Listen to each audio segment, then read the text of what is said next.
کا چاہے دال کو لگے چاہے چکن کڑھائی کو لگے لطف دوبالا کر دیتا ہے.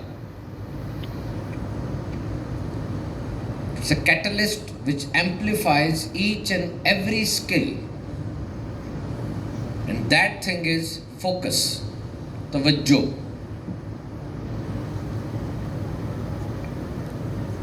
If you cannot focus, you cannot learn,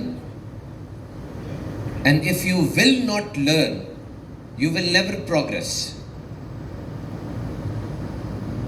آپ کی توجہ ہوگی تو آپ سیکھیں گے، اور سیکھیں گے نہیں تو آپ کی ترقی نہیں ہوگی. یہ یاد رکھیے گا کہ میں کوئی ایکسپیکٹیشن لے کر نہیں آیا کہ آج ملتان شہر کے اس پروفیشنلز گیدرنگ میں کوئی میرے پاس جادو کی چھڑی ہے، میں ہلاؤں گا تو سب میں کوئی تبدیلی آ جائے گی. آپ لوگوں کی عمریں زیادہ ہیں، ماضی ہے، ایک پاسٹ ہے، اور پاسٹ میں ہونے والے ایونٹس نے ریکرنٹلی آپ کی ایک طبیعت، ایک عادت بنا دی ہے.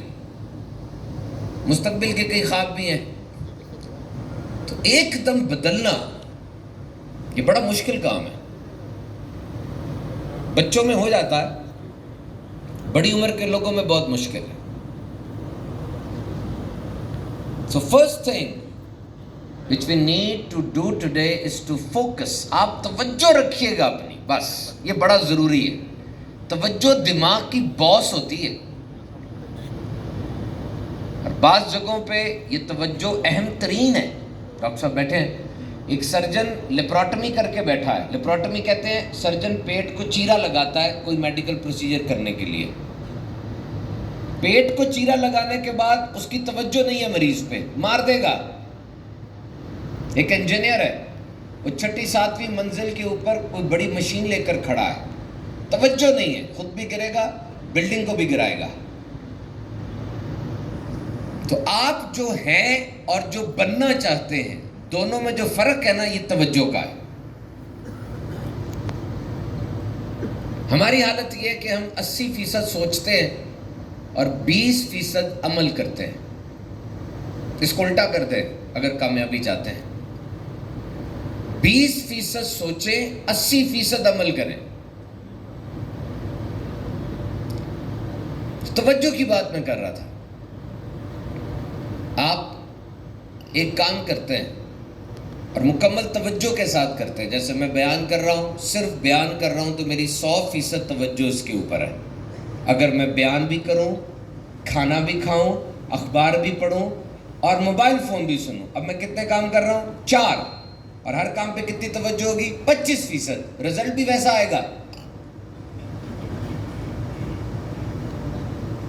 So focus on the words, and there comes a very beautiful word. یہاں پہ بڑا خوبصورت لفظ ذہن میں آیا میرے، اور وہ ہے absorb. جذب کرنا سیکھیں. جیسے اسپونج absorb کرتی ہے نا پانی کو جب آپ برتن دھو رہے ہوتے ہیں. absorb whatever you see, the sights and sounds and color and people. دیکھیں کتنا پیارا سجا ہوا ہے. یہاں رہیں، wherever you are stay there. جہاں پہ ہیں یہیں پہ رہیں، دیکھیں، سنیں. اور جب آپ اس طرح سے کسی جگہ پر بیٹھتے ہیں، اب آپ سیکھ کر اٹھتے ہیں. اور ہم تو جو گفتگو کریں گے آج میلاد ہے اور نبی مکرم صلی اللہ تعالیٰ علیہ وسلم کی ذات کا ایک تذکرہ ہوگا، تو ایک مسلمان کے لیے تو بڑا ضروری ہے کہ توجہ کے ساتھ اس کو سنیں. مجھے کسی نے بڑی پیاری بات کی سر، مجھے کہنے لگا کہ اللہ تعالیٰ نے ہر عبادت کے حوالے سے مکمل ڈیٹیلڈ گائیڈ کیا ہے.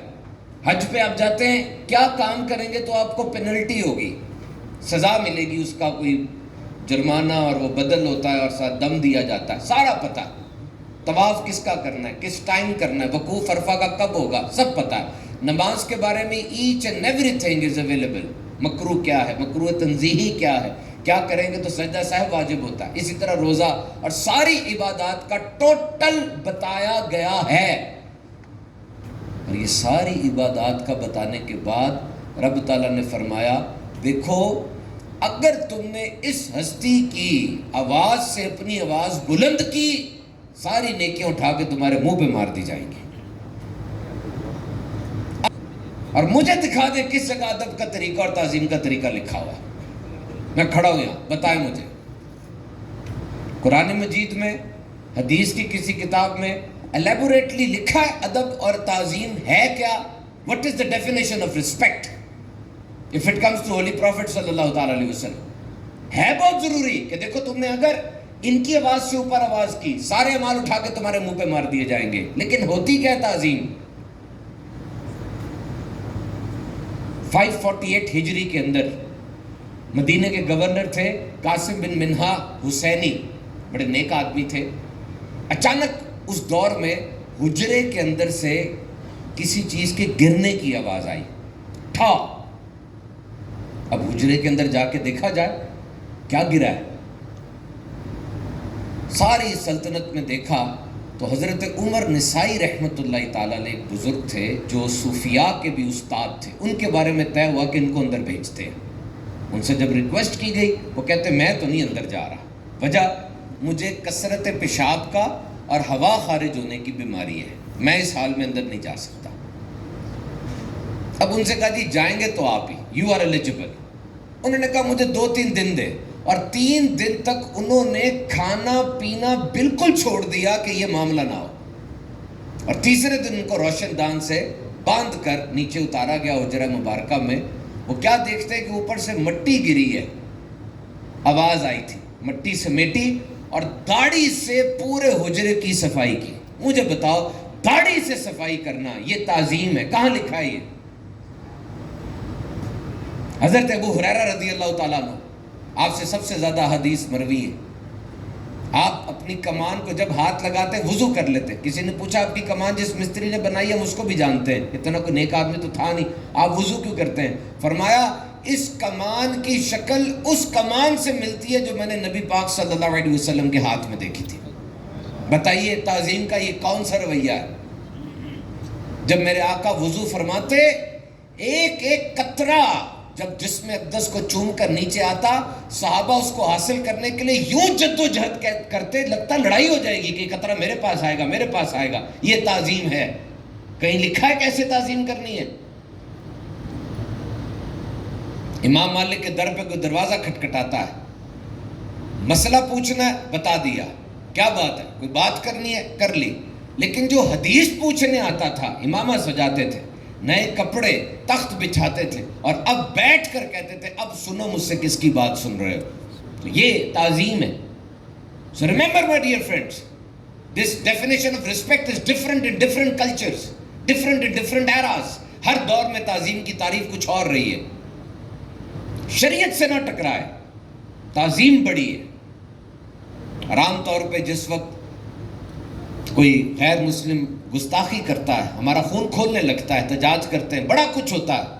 یہ تو سوچو کہ جب آپ کے سامنے نبی مکرم صلی اللہ علیہ وسلم کا ذکر ہوگا, تذکرہ خیر ہوگا, اس وقت آپ کی تعظیم کا عالم کیا ہونا چاہیے.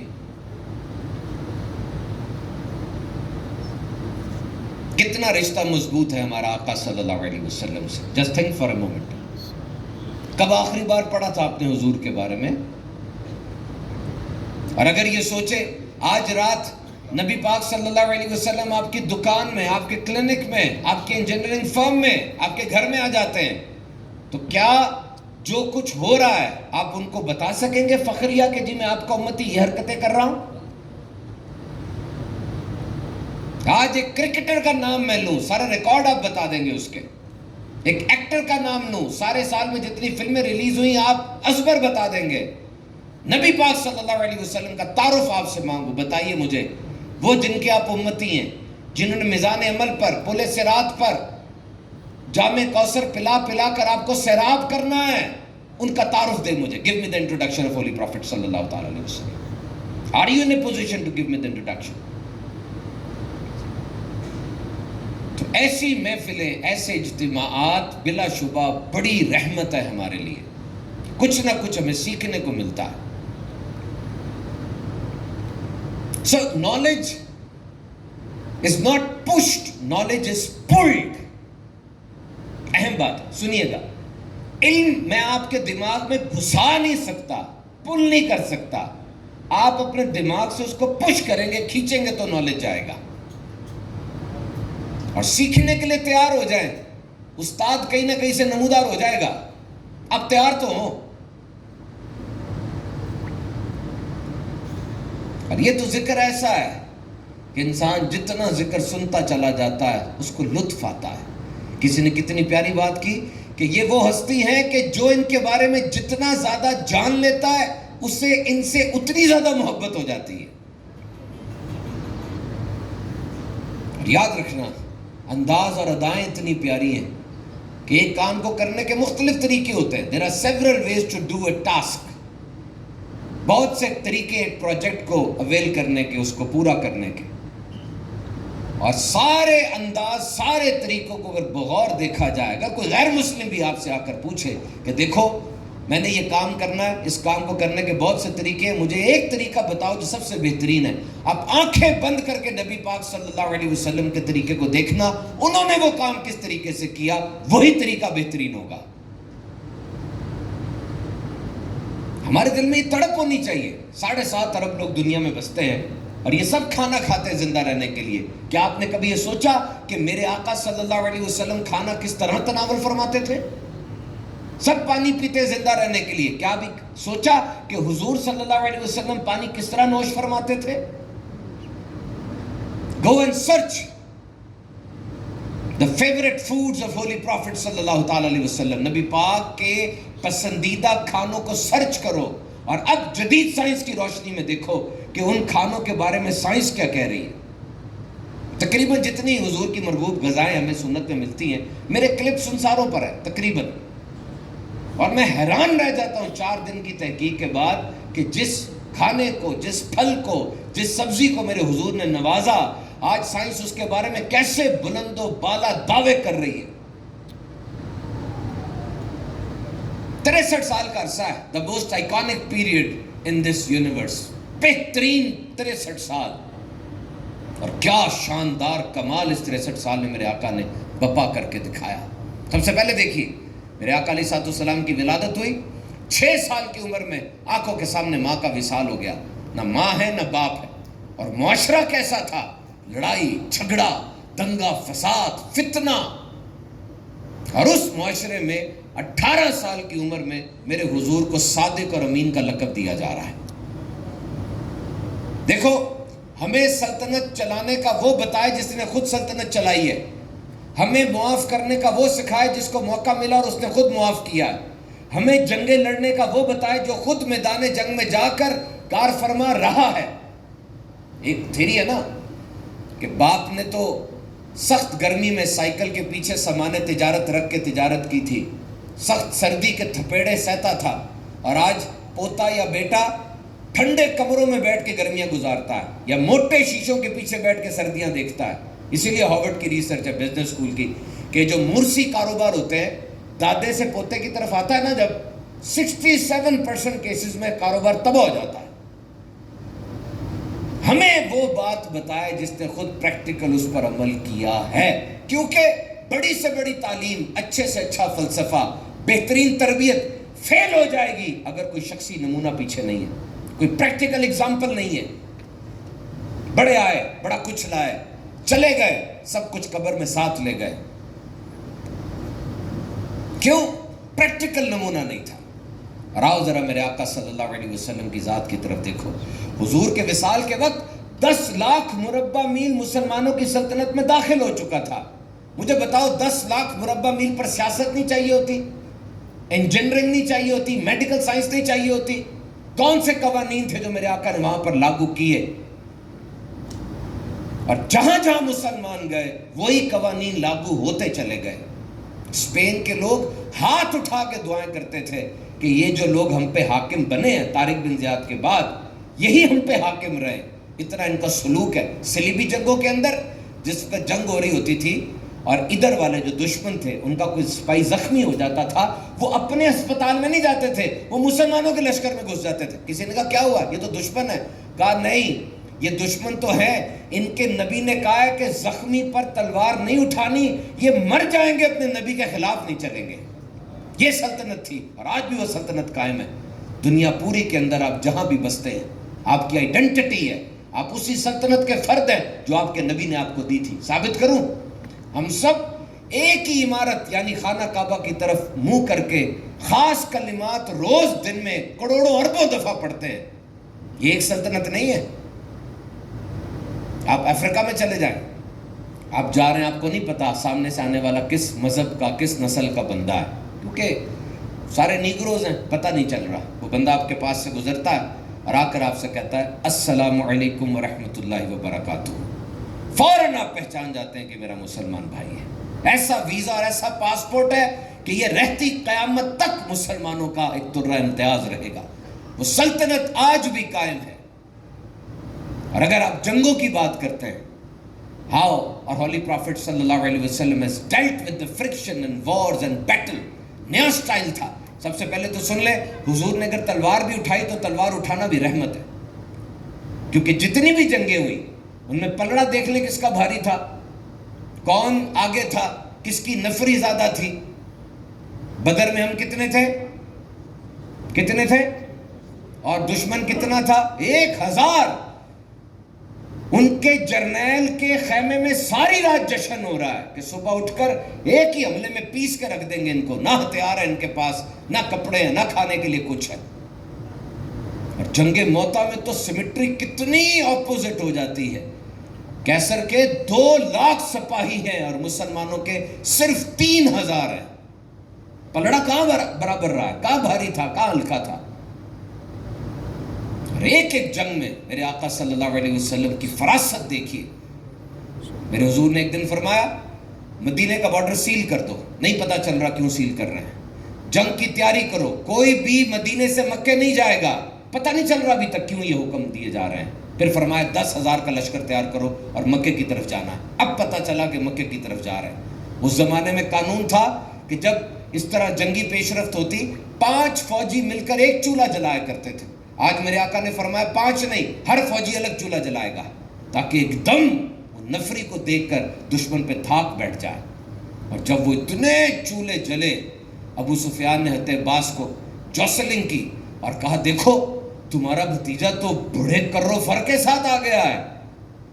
تو انہوں نے کہا یہ بادشاہت نہیں بلکہ یہ نبوت کا روب ہے. نبی پاک صلی اللہ علیہ وسلم نے سب سے پہلے صف بندی کر کے جنگ کرنے کا حکم دیا. حضور نے خندق کھود کے جنگ کرنے کا حکم دیا. These were new styles for Arabs. اور جنگی قیدی, بہت بڑا سوال ہے دنیا کے اندر کہ جنگ ہو رہی ہے, جو قیدی بن کر آئے ان کے ساتھ کیا کیا جائے گا.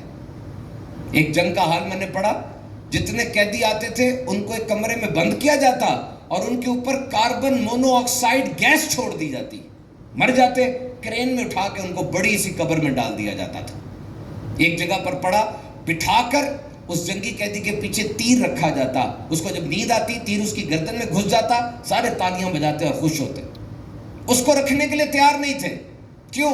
قید میں بھی رہے گا تو کھانا کھلانا پڑے گا, کپڑے دینے پڑیں گے.